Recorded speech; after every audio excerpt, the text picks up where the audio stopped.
Welcome back to another episode of Excel is Easy with Nav. Today, we're exploring the average function in Excel. If you've ever needed to find the mean of a set of numbers quickly and accurately, this video is for you. Let's get started.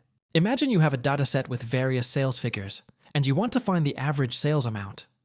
Doing this manually would be tedious and prone to errors. Let's see how the average function can simplify this task. Here we have our sales data. Column B lists the products, and column C shows the sales amounts. We want to find the average sales amount for all products.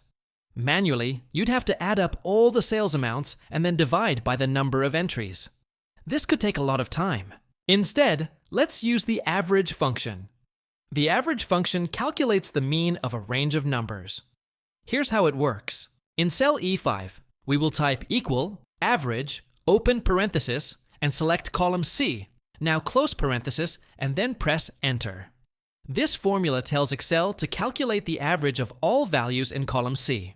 By using the average function, you can quickly and accurately find the mean of a set of numbers, making your work in Excel much more efficient. If you found this video helpful, don't forget to like, comment, and subscribe for more Excel tips and tricks. Thanks for watching, and see you in the next video.